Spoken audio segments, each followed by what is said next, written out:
Greater Hyderabad ఎన్నికల్లో జగన్మోహన్ రెడ్డి ప్రచార సరళి మీద చర్చిస్తున్నాం. నరసింహరావు గారు మీరు చెప్తూ ఉండగా మధ్యలో మనకి పైగా జగన్మోహన్ రెడ్డి గారు ఒక పెద్ద విషయం, చాలా మంచి విషయం చెప్పారు. విశ్వసనీయత. వైఎస్ రాజశేఖర రెడ్డి గారికి విశ్వసనీయత ప్రాణం, చంద్రబాబుకి విశ్వసనీయత లేదన్నారు. రాజశేఖర రెడ్డి గారు ఇప్పుడు లేరు, దివంగతులు అయ్యారు.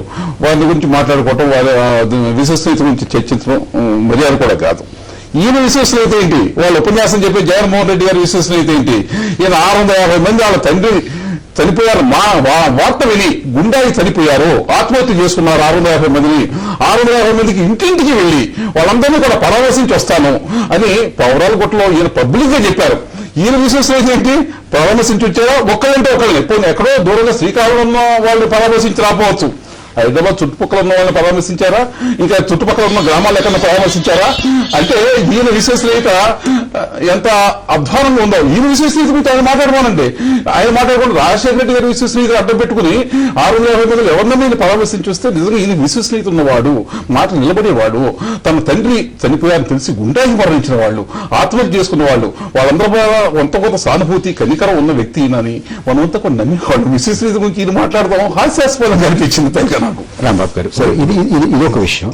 దానికి వచ్చే ముందు అసలు గ్రేటర్ హైదరాబాద్ మున్సిపల్ కార్పొరేషన్ దీనికి సంబంధించినటువంటి అంశాలను ఏమీ ప్రస్తావించకుండా కేవలం తనను తాను ప్రచారం చేసుకోవడానికి ఉపయోగించుకున్నారా వేదిక అనేటువంటి అనుమానాలు వ్యక్తం చేస్తున్నారు. ఒకటండి, ఇప్పుడు జరిగిన మొత్తం సుదీర్ఘమైనటువంటి ఈ రోజు జరిగినటువంటి ప్రచార కార్యక్రమంలో అసలు గ్రేటర్ హైదరాబాద్ గురించి ప్రస్తావన చేయలేదు అనడం అన్యాయం. ఆయన గ్రేటర్ హైదరాబాద్ లో 43,000 కోట్ల రూపాయలు బడ్జెట్ ఖర్చు పెడుతున్నారని ఒక మాట, ఇల్లు లేకోకుండా ఉన్న వారందరికీ ఇల్లు కట్టించాలి, 79,000 ఇళ్ళు, లక్షల ఇళ్ళు, సబ్జెక్ట్ ది కరెక్షన్ కట్టించబోతున్నారు, దానిలో 31,000 పూర్తయినాయి, మిగతావి కూడా పూర్తి కాబోతున్నాయని, సుమారుగా 51,000 మంది విద్యార్థులు ఇక్కడ ఫీజు రియంబర్స్మెంట్ వల్ల లబ్ధి పొందుతున్నారని ఇలాంటి ప్రస్తావన చేశారు. ప్రస్తావన చేస్తూ మాకు ప్రధాన ప్రతిపక్షంగా ఉన్నటువంటి తెలుగుదేశం అధినేత మీద కొన్ని కామెంట్లు చేశారు. అసహ్యంగా కామెంట్ చేయటం, అనుకున్న మాటలు ఎక్కడా అనలేదు.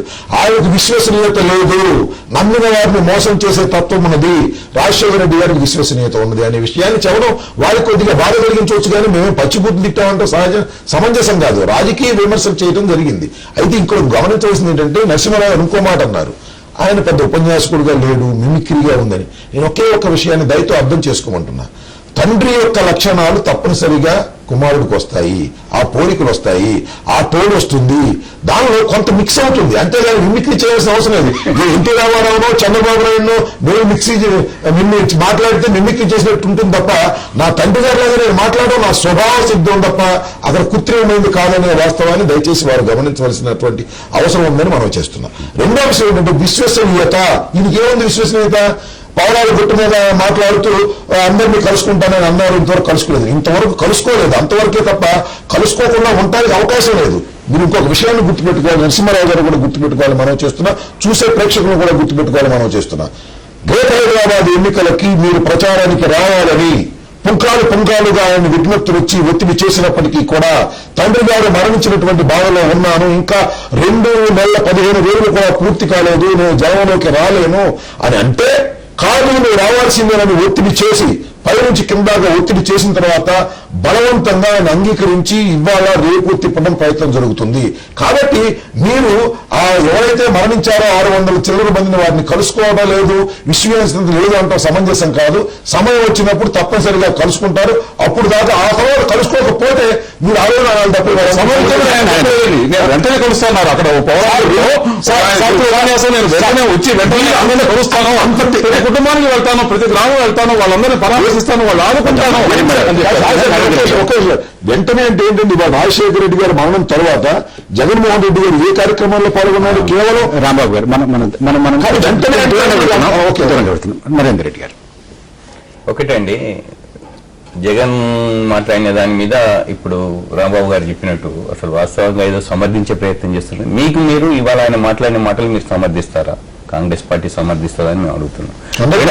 రెండోది ఇక్కడ సరే, అతన్ని ఎవరో పిలిస్తే కింద నుంచి పైదాకా పిలిచేది ఉంటే, మొత్తం ప్రజలు పిలిస్తే కాంగ్రెస్ పార్టీ పైనుంచి కింద దాకా పిలితే అనేది అది ప్రజలు చూస్తున్నారు. ఎవరు పిలిస్తే వచ్చిండ్రు, తప్పనిసరి ఏ పద్ధతిలో వచ్చిండ్రు అనేది మనం ఇప్పుడు జనం తెలుస్తూనే ఉన్నది, క్యాడర్ అనుకుంటే ఉన్నారు.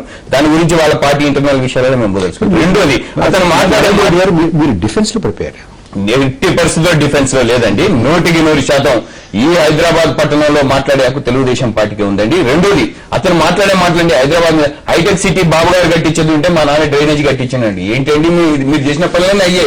ఈ హైదరాబాద్ కు తెచ్చిన ఏదైతే ఉన్నదో అన్ని ప్రిస్టేజియస్ ప్రాజెక్టులన్నీ కూడా తెలుగుదేశం తీసుకొచ్చిందండి. మీరెక్కడో బెంగళూరులో బెంగళూరులో తిరిగి బెంగళూరు అవగాహన పట్టించుకొని మీరు ఇక్కడికి వచ్చి హైదరాబాద్ గురించి ఏ పార్టీ అధికారంలో ఉన్నప్పుడు పనులు జరిగినాయి, ఏం జరిగినాయని తెలకుండా రాజకీయంగా ఏదో బురద తల్లాలనే ప్రయత్నం కాదు. నువ్వు మాట్లాడిన మాటలనే చెప్తున్నావు. హైటెక్ సిటీలో కూడా మాట్లాడిన మాట హైటెక్ సిటీ గురించి మాట్లాడుకుంటూ ఆ మాటలనే అర్థమవుతున్నది. ఇవాళ ఏంటంటే అవగాహన లేకుండా కేవలం ఏదో ఒక ఆరోపణ చేయాలి, ఏదో మా తండ్రి గారు మాట్లాడింది కాబట్టి వాటిని నేను మాట్లాడితే ఏదో ఇదిగా వస్తుందని చెప్పి మాట్లాడే తప్ప ఇంకోటి కాదు. ఇవాళ ఖచ్చితంగా చెప్తున్నామండి, రేపు ఎన్నికల ఫలితాలు తెలుస్తాయి కదా. ఇవాళ ఎందుకు పిలవలేదండి వాళ్ళ పార్టీ?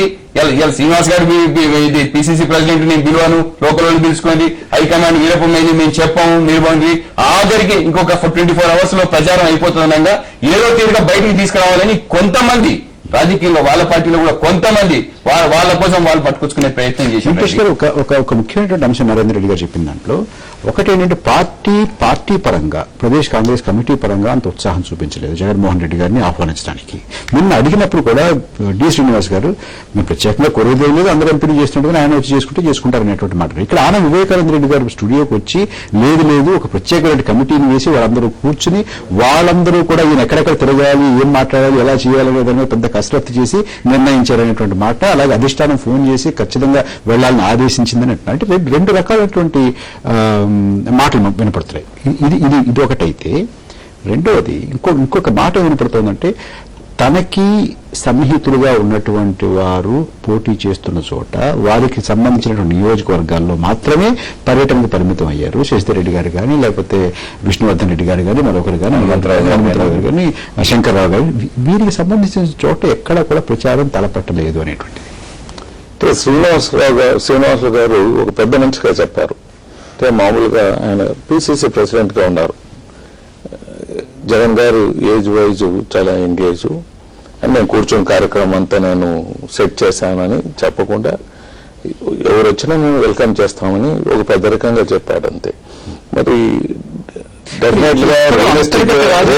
అంతర్గత రాజకీయాలు ఇందులో ఎక్కడో ప్రస్ఫుటం అవుతుంది. రియలిస్టిక్ గా పిసిసి ప్రెసిడెంట్ గారు అక్కడ పర్మిషన్ ఇవ్వకున్నా లేకపోతే వద్దు అన్నా జగన్ గారు పోయేవారు కాదు. సో వాళ్ళు తప్పకుండా కోరింటారు, హైకమాండ్ కూడా కోరింటారు, ప్రాపగండా చేయాలన్నారు. జగన్ ఒక ఎన్న ప్రజలు చూడాలని వస్తున్నారు. ఒక మెజిషియన్ ఏమంటే మెజిషియన్ అది నిజంగా చేస్తున్నాడా, అది చేస్తున్నాడా అనేది కరెక్ట్ గా చేస్తున్నాడా, రియాలిటీగా చేస్తున్నాడా అని చూడరు. అందరినీ ఆకట్టుకునేది చూస్తుంటారు మెజిషియన్. అలాగే జగన్ గారు కూడా ఇక్కడ సబ్జెక్ట్ ఎవరికి కావాలండి? ఇక్కడ సబ్జెక్టు కాంగ్రెస్ ఏం చేస్తుంది, తెలుగుదేశం ఏం చేస్తుంది, పార్టీలు ఏం చేస్తారని ప్రజలందరికీ తెలుసు. ఇక్కడ పెద్ద సబ్జెక్ట్ ఇంపార్టెన్స్ కాదు, ఆకట్టుకోవటం ఇంపార్టెంట్. ఆకట్టుకుంటున్నారు. కేవలం కొన్ని నియోజకవర్గాలకి ఎందుకు పరిమితం చేశారు? కొన్ని నియోజకవర్గాలు కావాలని ఎందుకు దూరం? One of the time factor ఈ 2 days లో. అనదర్ థింగ్, ఇంకోటి ఎవరు పిలిచితే వాళ్ళకి ఫస్ట్ ప్రిఫరెన్స్ అనేది ఎవరైనా ఉంటుంది. వారికి కావాలనుకున్నారు, వీళ్ళు వెళ్తున్నారు. దాంట్లో ఎక్కడైనా మీరు చూసుకోండి, పర్సంటేజ్ ఆఫ్ అభిమానాలు కొంత ఒక ఇంట్లోనే ఒక ఇద్దరు ఉన్నారంటేనే డిఫరెన్స్ గా ఉంటుంది. డిఫరెన్స్ అదే ఉండొచ్చు, కొద్దో గొప్ప ఉండొచ్చు. సో ఎక్కడ ఎక్కువ అభిమానం చూపించుంటారు అక్కడ పోయి ఉంటారు. అది it's not a big subject అని. ఒకటండి ఈ విషయంలో మీరు అడిగిన ప్రశ్నకి ఇప్పుడు డి శ్రీనివాస్ గారు పిలవలేదు, పిసిసి పిలవలేదు, లేదా పైన ఆదేశించలేదు అన్నారు. సో డిసిసి పిసిసి ఎందుకు పిలుస్తుందండి? జగన్ ఎందుకు పిలిచారని చెప్పుకుంటున్నారు, పిలిచారని చెప్పట్లేదు. ఇక్కడ నేను వివేకానంద రెడ్డి గారు చాలా ఏర్పాట్లు చేయటంలో గ్రేటర్ హైదరాబాద్ పిలిచారు, మమ్మల్ని ఆహ్వానించారు. హైకమాండ్ నుంచి మాకు ఆజ్ఞ వచ్చింది. ఇది సీక్రెట్ గా మాకు వెళ్లాలా వద్దా అనేది ఢిల్లీలో డిసైడ్ అయింది నిన్న. ఇక్కడ గమనించవలసిన ఒక సున్నితమైన అంశం ఉందండి. జగన్మోహన్ రెడ్డి గారు ఏంటంటే వాళ్ళ పార్టీలో హీజ్ కడప ఎంపీ మాత్రమే. ఆయన పిసిసి అధ్యక్షులు కాదు, ముఖ్యమంత్రి కాదు, లేదా ఏఐసిసిలో జనరల్ సెక్రటరీ కాదు, కేవలం కడప ఎంపీ మాత్రమే. ఆ కడప ఎంపీని ప్రోటోకాల్ ప్రకారం ఇవాళ డి శ్రీనివాస్ గారు, ముఖ్యమంత్రి గారు వీళ్ళు ఆహ్వానించకూడదు. ఆహ్వానిస్తే ఈ కడప ఎంపీని ఆహ్వానించారు, రేపు ఇంకొక ఎంపీని ఆహ్వానించమంటారు. కాబట్టి అత్యంత ప్రజాదరణ కలిగిన వ్యక్తి at the same time Kadapa MP. కాబట్టి దాన్ని ఎలా ఉపయోగించుకోవాలనేది అధిష్టాన వర్గం ఆలోచన చేసి ఈయన్ని పంపించినట్టుగా భావించాలి తప్ప రెడ్ కార్పెట్ వేసి రోసీ గారు డి శ్రీనివాస్ గారు దండలేసి కడప ఎంపీని ఎలా ఆహ్వానిస్తారండి? ప్రజా అభిమానం ఉండొచ్చు, కానీ రోసీ గారు డి శ్రీనివాస్ గారు అంతకన్నా కూడా ఎక్కువ మేధావులు, పద్ధతి కాదు. senior నాయకులు. పద్ధతి కానే కాదు, కానీ పద్ధతి కాదుగానే జగన్ పక్కన పెడితే పార్టీకి నష్టం జరుగుతుంది కాబట్టి అన్ని కలబోసి మేము ఆయన తీసుకువెళ్ళాం. దానిలో తప్పేది అంతర్గతమైన వ్యవహారం, దానిలో ఎలాంటి తప్పు లేదు. తప్పనిసరిగా ఆ నలుగురు నియోజకవర్గాలు ఎందుకు మానేసి ఎస్ మీరు అన్నారు ఆ నలుగురు నియోజకవర్గాలు ఎందుకు మానేశారు, అది మీరు అన్నట్టుగా టైం ఫ్యాక్టర్. రెండోది ఇంకోటి స్పష్టంగా